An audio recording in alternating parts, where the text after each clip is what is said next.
Greetings. Welcome to Unusual Machines' third quarter 2025 earnings conference call and webcast. At this time, all participants are in a listen-only mode. A question-and-answer session will follow the formal presentation.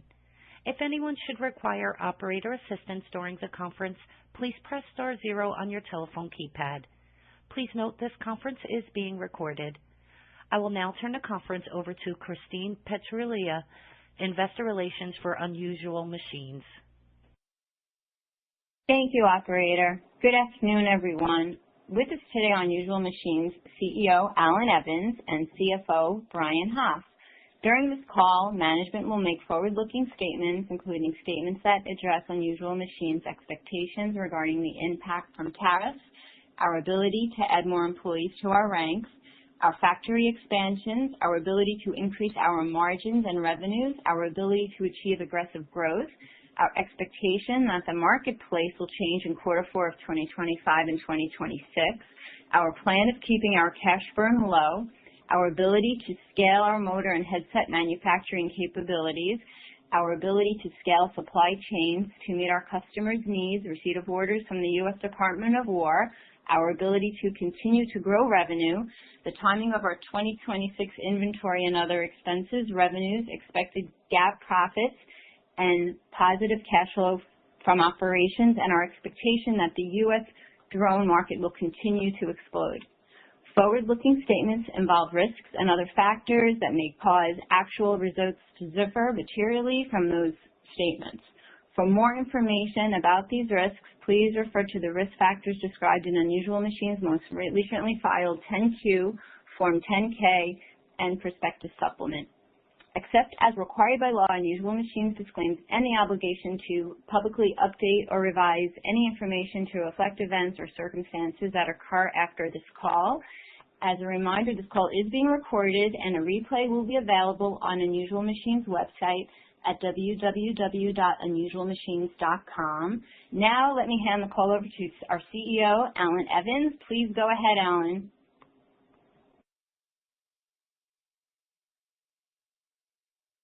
And it's Alan.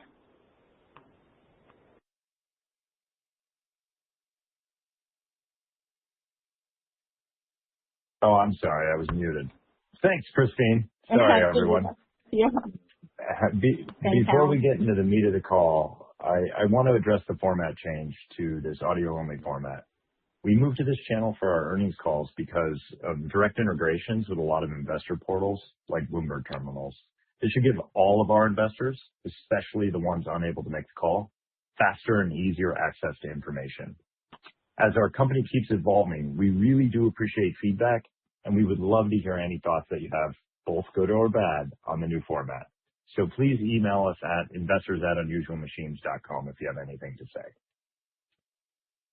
Now, today is a good day. We were profitable in the third quarter. Let me repeat that. We were not just cash flow positive. We actually had our first profitable quarter as a company. The good news doesn't stop there.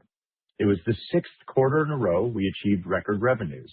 It was our best gross margin quarter of all time.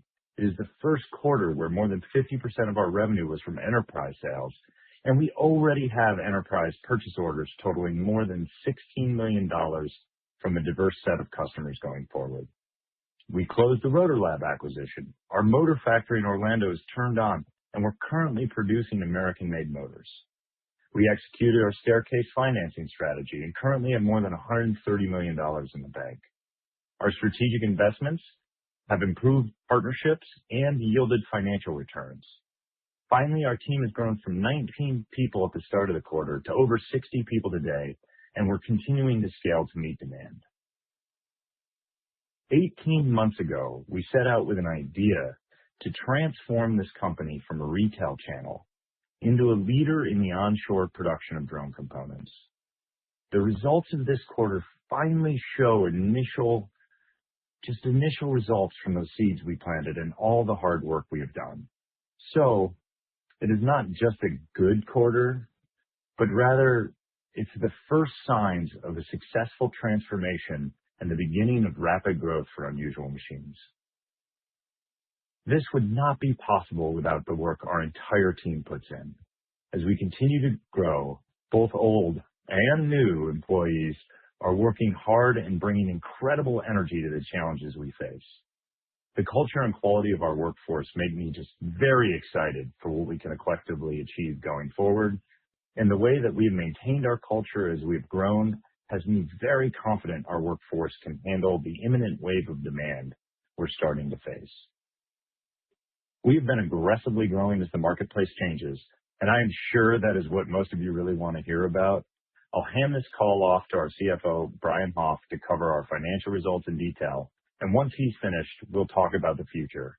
With that, I'm handing the call over to our CFO, Brian Hoff. Thank you, Alan. As Alan just noted, we're seeing the initial signs of our transformation from growing from our seasonal retail operation into an organization with significant focus on enterprise sales with expanding margins. We ended Q3 with over $2.1 million in revenue for the 3 months ended September 30th, 2025, which is a 39% growth from the prior year. Year-to-date revenue is at $6.3 million, which is a 55% increase year over year.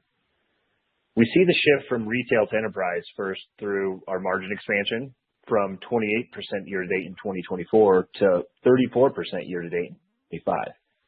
And second, we continue to maintain top-line revenue quarter over quarter, which typically we saw larger fluctuations from seasonality that typically comes with our retail operations. Now, looking into Q4, we are bringing those strong enterprise orders that we will start fulfilling in Q4, along with our strongest retail quarter with the holidays coming. We did see an increase in our operating expenses quarter over quarter, which is intentional given our investment in our motor and headset production and in scaling our operations. We fully expect to see an increase as we fully turn on our motor production facility, hired the additional staff, and continue to build for the future. Our G&A expenses increased in Q3 as well, which includes non-cash stock compensation expense of $2.1 million and non-recurring expenses of $1.2 million related to investor relations and other professional fees. I'd reference Table 2 in our shareholder letter that we issued today for additional breakdown of our non-GAAP operating results. We had interest income for our cash balance of $0.7 million for the quarter and recorded unrealized gains, as GAAP requires us to record at fair value based on current market values from our short-term investments of $5.8 million, which brings us to net income of $1.6 million for the quarter. Now, shifting to our balance sheet. This is a reflection of our continued investment in growth and the momentum that has been building here. We ended the quarter with $64.3 million in cash, which included a $48.5 million raise in July at $9.70 a share, and subsequently we raised an additional $72 million in gross proceeds at $15.46 per share off our ATM, giving us over $130 million in cash today. In addition, as of September 30th, we have approximately $16.8 million in short-term investments. We've grown our inventory and prepaid inventory balances to over $10 million in preparation of our enterprise orders, the start of our motor and headset production, and the holiday push. We've grown our PP&E by $1.7 million during the quarter to purchase for our motor equipment and related items. We closed the acquisition of Rotor Lab at the beginning of September and currently working on our GAAP purchase price allocation related to that. Overall, balance sheet is very strong position to take full advantage of the growth that Alan's going to talk to you about. I'd like to thank our entire team, old and new, for their hard work and willingness to get things done. We look forward to a strong finish in 2025 and rolling that into 2026. I'll send it back to Alan. Thank you all. Thanks, Brian. It should be obvious by now that we're excited for Unusual Machines. We are extremely well positioned in the current domestic and global political landscape, and we generally continue to have favorable market conditions for the American drone subsegment outside of maybe some of the very short-term hiccups given the government shutdown. We also have the capital to execute. I'm about to go into more detail, but I want everyone to note that my The following comments are forward-looking and are no way guaranteed. Let's start with an update on internal production. Development of our motor production has matched our expected timeline so far. Phase 1 of motor production is now fully operational. We've just started scaling production and expect to have thousands of motors shipped by the end of the month. As this grows, we're beginning to source material for our highly automated production equipment that we expect to bring online through the second quarter of next year. Headset production is just starting to move forward. We're finalizing space and have already ordered the materials to produce 5,000 headsets domestically. Our internal expectation is that we'll start shipping headsets from our U.S. assembly facility in January of 2026. We have $130 million in cash. We have enough money to build out motor and headset production, as well as scale supply chains to meet our customers' needs. As a general rule of thumb, we want to have at least 12 months of forward-looking revenue in cash to meet our working capital needs. So our growth is not resource constrained, and we'll be able to right-size our company regardless of how fast or big this marketplace requires us to be. This also provides us with enough extra capital that we can consider potential acquisitions if the right opportunity presents itself without having to under-resource our current plans. This moment of scaling with uncertainty is one reason why hardware is hard. As a component manufacturer and supplier, we ask our customers to give us both forecasts and then purchase orders. It's typical for customers to give us forecasts that extend 12 to 18 months out, but purchase orders are generally only placed for material that they need delivered in the next 6 months. Our growth ultimately requires purchase orders. We're excited. We have $16 million in purchase orders, and we expect delivery on those purchase orders to occur through the second quarter of 2026. We also have forecasts past that have us confident in our continued scaling past that run rate way into the second half of next year. For us to meet these demands, we have to place orders and provide forecasts to our vendors. Our supply chains outside of China are about 6 to 8 months long, and that's the lead time on several critical components, not just one. So this is causing us to, and will continue to cause us to have to place large orders and put significant amounts of cash in deposits and other payment for material. This material management is critical to our company and is going to likely result in significant cash outlays over the next few quarters, and then we expect revenue and GAAP profits to catch up in the second half of 2026 as we reach a new, larger revenue equilibrium. This uncertainty has been further complicated by the shutdown of the U.S. government. Our primary enterprise business model is B2B2G, and the shutdown has prevented our customers from getting any additional orders. This in turn prevents them from placing orders with us. We see this as a competitive advantage. That's right, an advantage for our company relative to our competitors for 2 reasons. First, we expect the Department of War and other government agencies to still want the drones and drone parts as soon as possible, regardless of how long the shutdown lasts. This allows us to continue to build because we have the capital, and then we'll be in a position where we are in stock when those customers place orders. Any of our undercapitalized competitors, they have to wait for the actual orders to come to their customers and then to them to even start their supply chains. So this allows us to get further ahead every day the shutdown continues. Second, the shutdown in the government has stopped the SEC from processing S1s for new IPOs. Most companies' numbers go stale in February, so there's likely to be a massive backlog and a challenge in the IPO market until at least May of 2026. There are very likely several wonderful mid-sized companies that will have trouble with access to capital due to the combination of the shutdown preventing orders and the IPO market being inaccessible. This could create an opportunity for us to potentially make a larger acquisition at a reasonable value and further accelerate our business.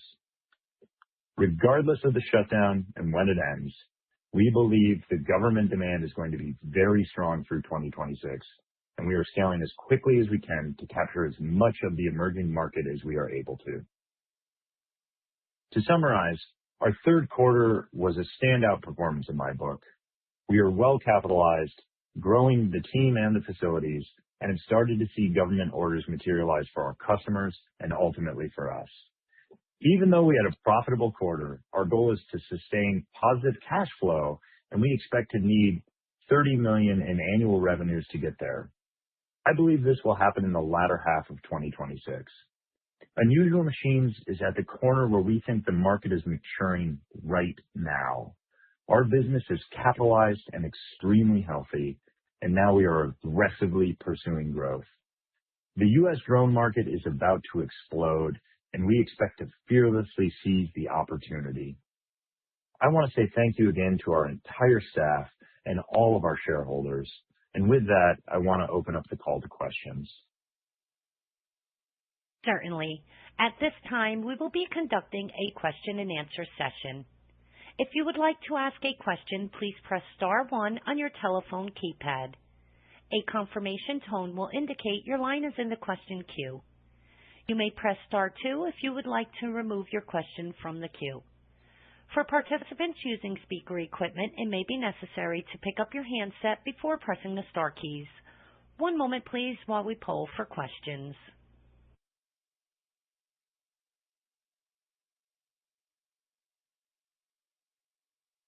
Your first question for today is from Matthew Galenko with Maxim Group.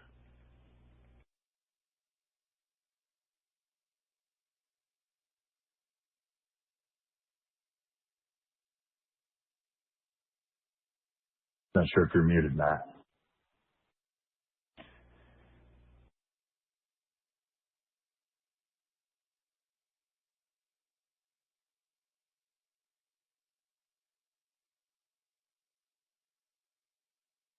Matthew, your line is live. Hi, can you hear me now? Yes, sir. All right, thank you, and congrats on the strong quarter. Alan, you touched on expecting to reach a new revenue equilibrium sometime in 26. But to your point, in the growth cycle we're in for drones and domestic components, do you expect that 27 will be, I realize you're not guiding at this point to 27, but do you expect we'll still be in a growth cycle in 27? And to the extent that we might be, is the working capital investment cycle going to continue past 2026? Yeah, so I think everybody's going to try to scale as fast as humanly possible in 26. And we're still, the drone industry, particularly for defense, is going to fall short of the objectives of, not fall short, but the government programs have increasing numbers of drones they want from now through about 2030. And so I do expect working capital to continue to probably be sort of outlaid in front of revenues in that growing pattern. But I think toward the latter half of 26, we'll have a better idea of what that growth looks like, because I think the next year is sort of the 0 to 1, or the 5,000 to 100,000 plus drones, and then after that it's 100,000 to 200,000. So it's less of a dramatic step function. But right now, all indicators suggest, grow as fast as we all possibly can because of market demand until 2028. Got it. Thank you. And maybe just one quick follow-up for me. Just given all the additions and ramp up in production that we're talking about that's happening in pretty quick succession, I'm wondering if you could give us a kind of reset view on your operating expense run rate, excluding stock comp, starting in the fourth quarter or first quarter of 26, that you have line of sight to. Yeah, so if you look in quarter three, we put this in our shareholder letter. Our cash burn, which we try to pay attention to, is still $900,000. And that's without any of the added income from the investments or anything. We still really stare at that pretty hard. And, I'm personally proud that we've kept it under $1 million every quarter for operating. Now, we might grow a little bit past that, and that'll just come down to some of the GAAP elements that just, when our customers receive material. But our goal is going to be to keep it down. In quarter four, quarter one, it'll be a little bit variable just based on when our customers are able to accept product from when they can get it to the government. So a little tough to project it just because the shutdown will affect the day-to-day stuff. But, we try to keep it under $1 million every quarter. That's been our goal since we started. Great. Thank you. Your next question is from Austin Bolig with Needham. Hey guys, can you hear me? Yep. All right. Hey, Alan and team, congrats on the nice quarter and especially the margin expansion. Super exciting. I guess my first question, guys, is I just want to dive into kind of what your guys' current capacity is at as maybe we enter 2026. Like, is there a way you guys could frame up like the revenue that you guys could capture, whether it's through like your internal capacity plus the contract manufacturing, if we get a perfect storm scenario next year with this demand? Yeah, I mean, this is a little speculative on my end because we keep scaling as we see demand, of course.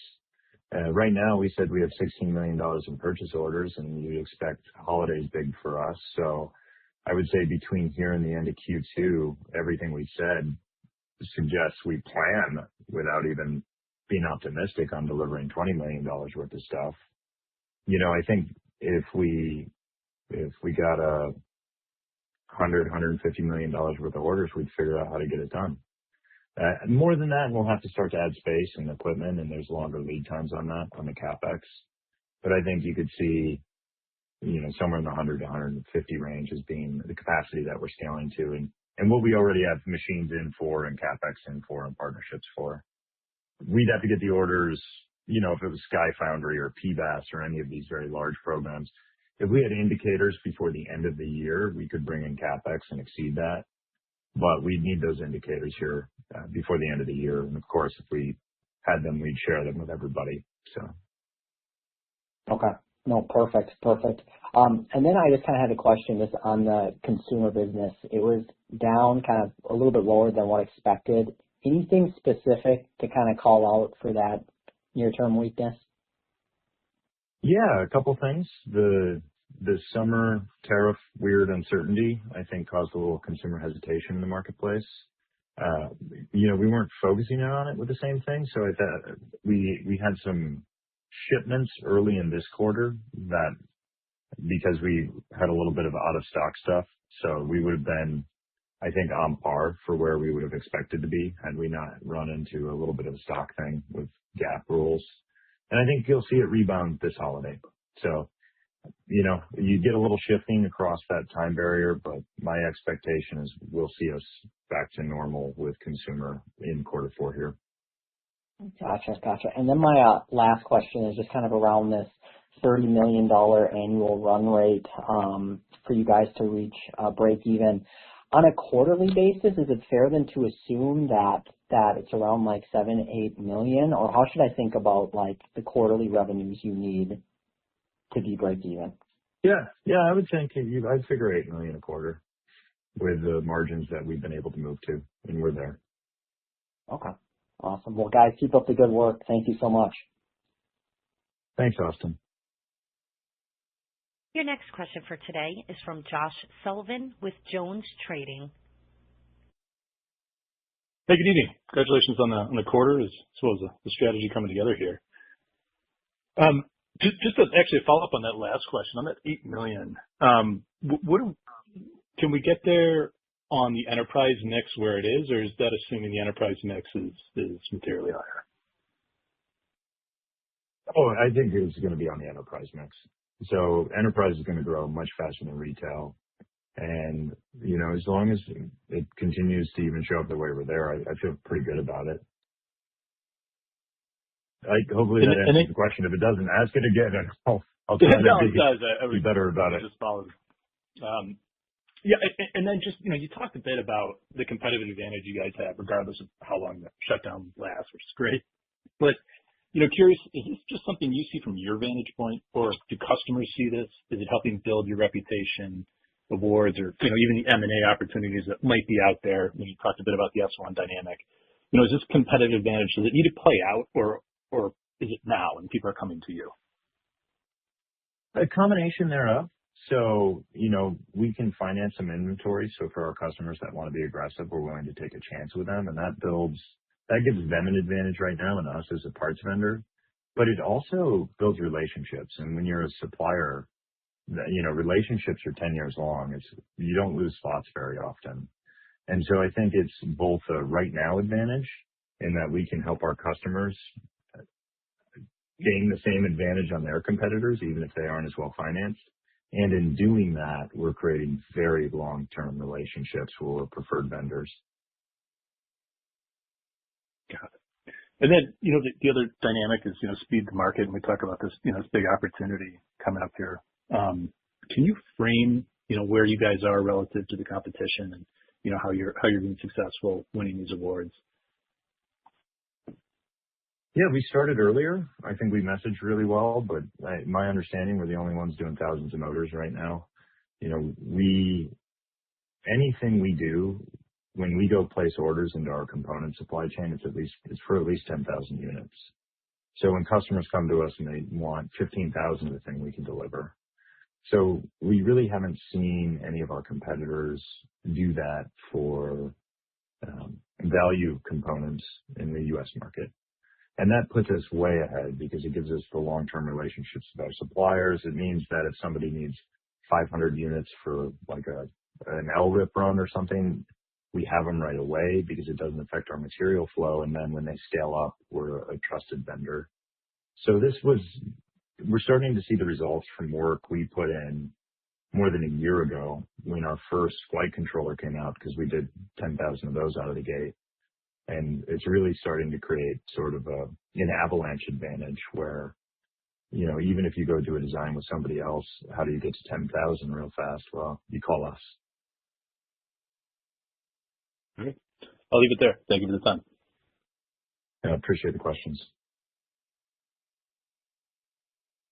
Your next question for today is from Barry Sine with Litchfield Hills Research. Hey, good afternoon, gentlemen. Lots of questions for you.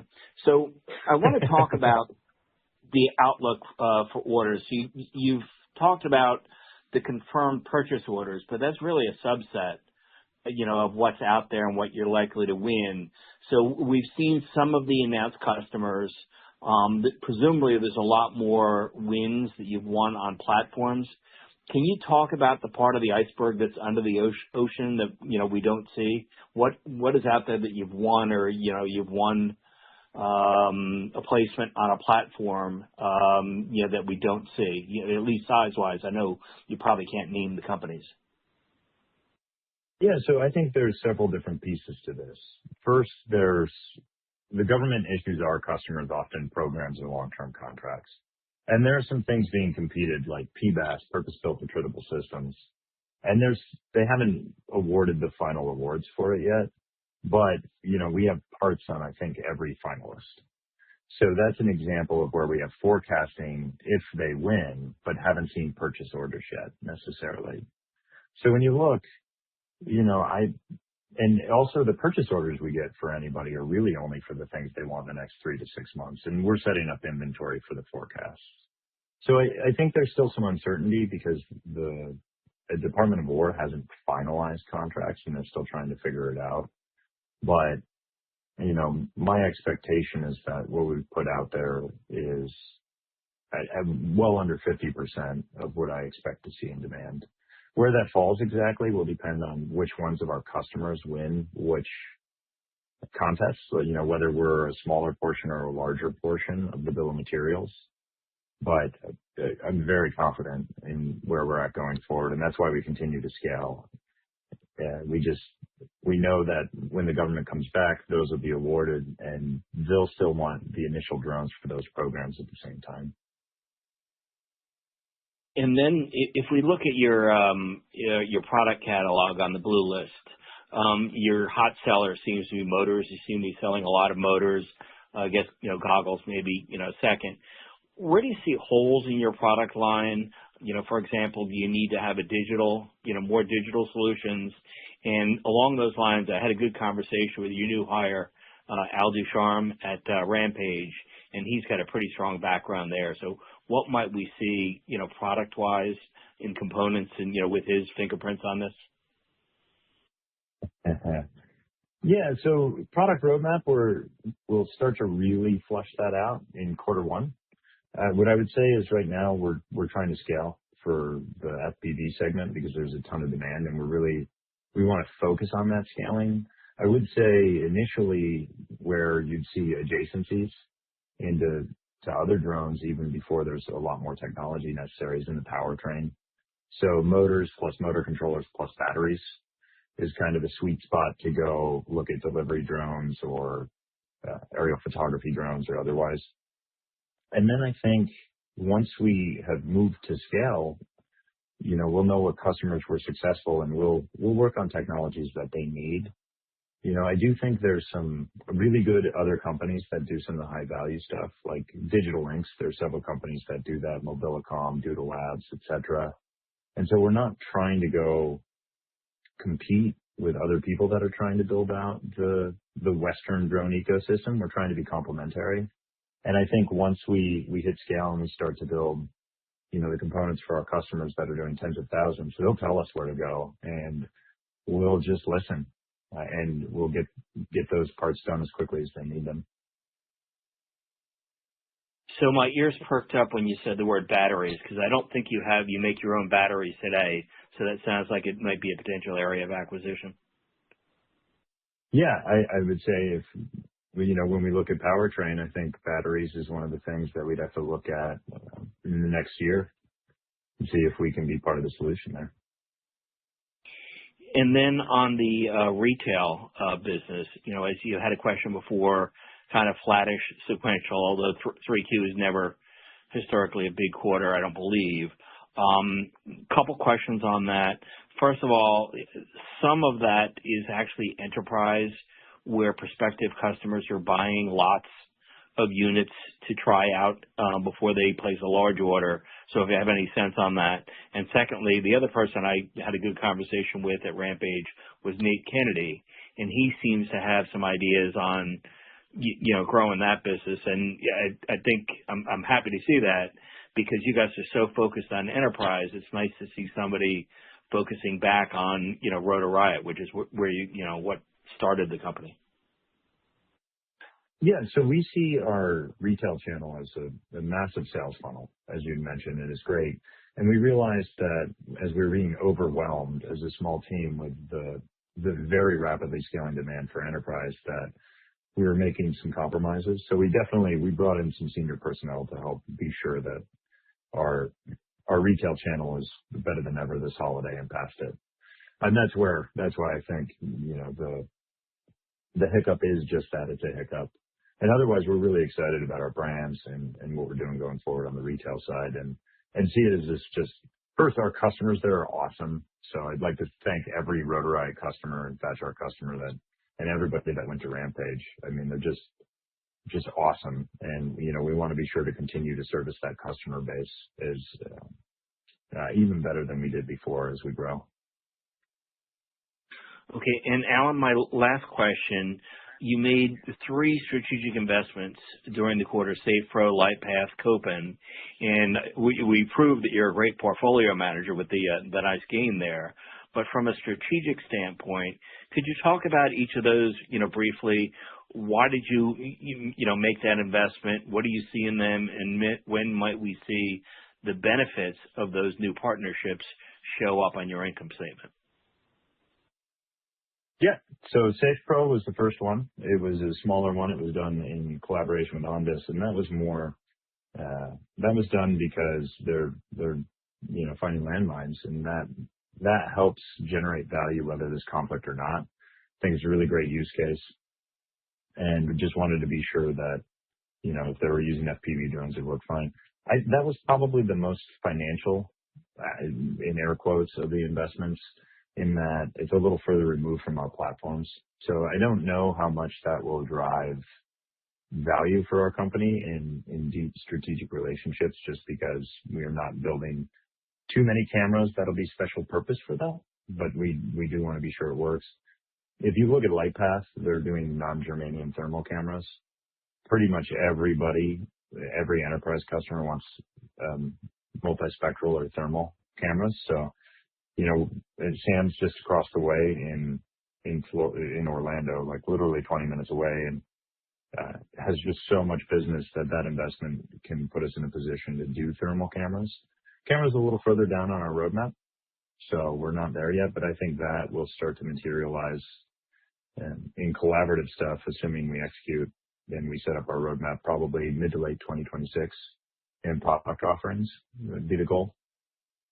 And then Kopin does panels, display panels, and we're building headsets. So I expect our headset assembly to be online here in January, but we're starting conversations to figure out how to include their panels. And again, that'll probably be late 2026. Just, new products take 18 months generally. So I wouldn't expect anything faster than that. Okay. Thanks for taking all my questions, Alan. No problem. Thank you for them, Barry. Your next question for today is from John Roy with Water Tower Research. Hey, Alan, I wanted to discuss a little bit about the domestic motor and headset production, and kind of two twin questions here. One is, how do you expect to really turn this, what seems to be a reshoring competitive advantage into a long-term competitive advantage with production of those? And the second thing would be, how do you expect, margins might ramp as you really put some more into production costs, et cetera? We always set out and said that nothing we did could be more than 20% greater in cost than what came out of China. And, that's how we try to price. And we think in doing that and building really high quality products and using things like automation to be able to be competitively priced, that once we win slots in this sort of disintermediating moment, that we'll keep those slots with those customers through customer service and being local. And also it's just expensive to change suppliers. So, what I think we're going to see is a little dip in margin as we really ramp, as we figure out how to get these things working again. But what I'm really proud of the whole team of is we've demonstrated we can get to 39-40% margin running the way we are, and that's at lower revenue. So I think you might see a dip as we scale, but then at even greater volumes, I'd expect us to be able to probably break through that 40% margin level and be really competitive. And that's where I think this quarter, where it's not like blowout revenues, we've done a really good job of taking what we were doing and refining it and polishing it. And so we're not scaling problems, we're scaling solutions. And that has me feeling pretty confident that even though we'll run into probably some yield stuff as we, some other ripples in margin as we scale, that we'll get back to it and probably exceed 40%. Cool. One last question for me, maybe a little bit a broader one. How do you see the competitive landscape evolving maybe a little longer term? We're hearing rumblings from some European companies that they expect to start doing U.S. manufacturing. I was curious as to how you might see the competitive landscape evolving. Yeah, my personal belief is that sort of in the deglobalization we're seeing right now as part of the macro trend, we're going to see regionalization. And so in the same way people ask, hey, are we trying to sell in Europe? Not aggressively, no, because I think Europe's going to buy from Europe. And I think there's going to be so much demand with all the GDP budgets in Europe increasing that it will be there. And then I think U.S. money is going to favor U.S. companies. I mean, it's taxpayer money when you want it to go to people that pay taxes and are other Americans. So I think that is in a tie. I think the local option wins. So I think we just need to play for the tie, and we'll win in North America. And we're really focused on North America rather than those other geos for that reason. So that's great. That's an assumption we're making and how we're going forward. Sounds good. Well, congrats on the quarter. Talk to you soon. I really appreciate it. We also have a couple of questions from an analyst that came in via email, which I'll read and then answer. The first one, can you please discuss how you expect the timing of major drone awards to interact with U.S. government shutdown dynamics versus looser budget spending requirements for drone purchases? What does reclassifying drones as munitions mean for UMAC's growth versus regular way spend? How is growth appearing between acquisition officers and base combatant commanders? So I think the major drone awards for the U.S. government shutdown, I really don't expect them, if the shutdown goes on much longer, to probably occur till early 2026. Where I do see a lot of the already allocated stuff of the looser, the smaller buys occurring when the government gets back online, because those are just easier. They require less oversight, less people for approval, if someone's on vacation, etc. Reclassifying drones as munitions helps our growth in that it allows much smaller groups to just buy drones and not have to track them. And so it means our customers can sell $100,000 or $200,000 worth of drones to these sort of base level buyers rather than have to be all centralized and go through a really long process. So those looser spends I expect to come online much faster when the government comes back and to drive sort of maybe fewer headlines, but a lot of the revenue in the category. And then growth between acquisition officers and then base combatant commanders. That to me is pretty opaque. I would say we'd have to go talk to our specific customers, and it also feels like they're still figuring that out. Like, what is the ratio or who's in charge of what? And so I think in another 6 months, we'll have a good idea there. The second question, can you discuss the acceleration of customer interest post AUSA? How does getting the 101st Airborne as a customer raise awareness, not just for UMAC, but also the importance of domestically sourced drone components? AUSA was a great event. We were able to go and see a bunch of our parts that were priced out on a wall with members of the armed services flying those drones. And we're really excited about it. One of the things I think it does is there's an initiative called Sky Foundry, where the Department of War, and I think the Army in particular, is considering spending several $100 million, $200 or $300 million, starting to build drones inside the military to understand them better. And I think really AUSA drives a lot of awareness as us as a vendor for that. And I really think it being so inherent even in our customers wanting to use American source components, I think it points out to everybody that this is an important thing from a redundant supply chain perspective. And so it's been a real positive, and it's also helped highlight that we don't have just at scale suppliers yet, and so there's a real need for that. The next question: what engineering approaches, materials, or form factors are you most excited about with respect to drone components? How do you expect those dynamics to feather into your growth algorithm? I would say right now, I am the most excited about doing the powertrain. I think we sit really well there and can be complementary. And so, as I alluded to earlier on Barry's question, I think batteries is something we're going to have to look at, and that'll come into our growth algorithm. There may be some opportunities to move to cameras, like gimbal cameras, some of the ISR stuff, if our customers want it. I think that's a little further out. But I do think putting this all together is going to put us in a place to continue to add new components and get a more diverse group of customers, but also a more diverse portfolio to, again, really prevent any concentration risk.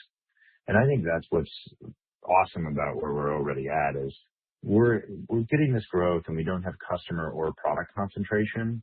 And so we're able to be really dynamic and not really put ourselves in a situation where it could all come tumbling down. And I think that's what I like the most about it. And those are the questions from the email. So I think that's all the questions. As a reminder, if you would like to ask a question from the phone lines, please press star 1.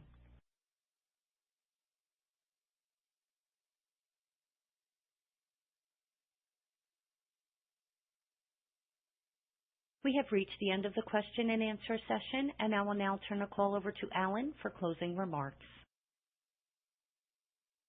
Again, I would like to thank everybody for being on the call. Really appreciate it. We wouldn't be here without our customers, our shareholders, and the people that support us. So thank you. Wouldn't be here without the team. We had 30 people start Monday. They're building motors this week. So thank you for being part of the team. To everybody with us, since we started. Again, thank you guys all. To Brian for being here. Brian, you're the best. And I just, it's a great quarter. It's profitable. We're growing. Everything is set up for this to scale, and there are no roadblocks in our way. So it's time to go. Thank you. This concludes today's conference, and you may disconnect your lines at this time. Thank you for your participation.